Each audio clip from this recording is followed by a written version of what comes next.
तेलंगाना की राजनीति में एक ऐसा महाधमाका हुआ है जिसने सत्ता के लालच में अंधे हो चुके नेताओं के घिनौने चेहरे को देश के सामने लाकर नंगा कर दिया है। जनता के वोटों से बुरी तरह पिट चुके बीआरएस और बीजेपी के नेता अब इतने बेबस और बौखला चुके हैं कि वे कांग्रेस सरकार गिराने के लिए टोने टोटके और काले जादू पर उतर आए हैं।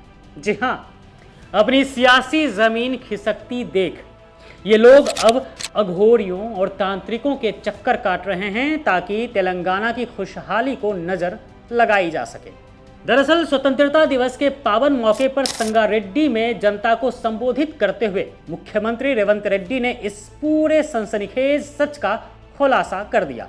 सीएम रेवंत रेड्डी ने साफ साफ बीआरएस के बड़े नेताओं और खास तौर पर हरीश राव की तरफ इशारा करते हुए बड़ा हमला बोला। उन्होंने बताया कि बीआरएस के नेता कर्नाटक और तमिलनाडु के गुप्त और दूर दराज के मंदिरों में जाकर रात रात भर तंत्र मंत्र और क्षुद्र पूजा करवा रहे हैं।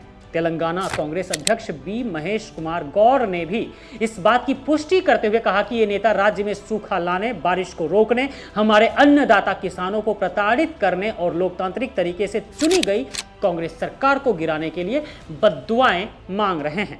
जरा सोचिए, जो लोग कभी तेलंगाना की सत्ता पर बैठकर बड़ी बड़ी बातें किया करते थे, आज वे राज्य के लोगों का विनाश करने के लिए तांत्रिकों की शरण में पड़े हुए हैं।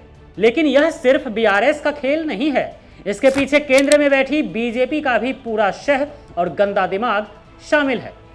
तेलंगाना में बीआरएस और बीजेपी के बीच जो गुप्त गठबंधन और पर्दे के पीछे का सौदा हुआ है, जैसा कि रेवंत रेड्डी ने कई बार दावा किया है, उसका सीधा मकसद सिर्फ और सिर्फ कांग्रेस को नुकसान पहुंचाना है। जब से तेलंगाना में कांग्रेस की सरकार बनी है, रेवंत रेड्डी की सरकार बनी है, इस सरकार ने किसानों के कर्ज माफ किए हैं, महिलाओं को मुफ्त बस यात्रा दी है, युवाओं को नौकरियां दी हैं और गारंटियों को धरातल पर उतार कर जनता का दिल जीत लिया है। कांग्रेस के इस ऐतिहासिक और जनहितकारी काम ने बीआरएस और बीजेपी दोनों की नींद उड़ाकर रख दी है।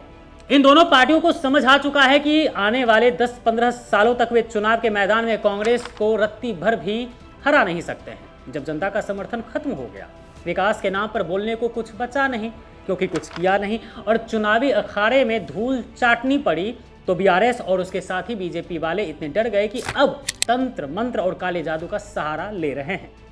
लेकिन इन नफरती और सत्ता के भूखे नेताओं को यह समझ लेना चाहिए कि तेलंगाना की महान जनता का आशीर्वाद और उनकी दुआएं कांग्रेस सरकार के साथ ढाल बनकर खड़ी है। चाहे बीआरएस और बीजेपी जितने भी टोने टोटके कर लें या कोई भी घिनौनी साजिश रच ले, तेलंगाना के विकास की रफ्तार को ये नफरती ताकतें अब कभी रोक नहीं पाएगी।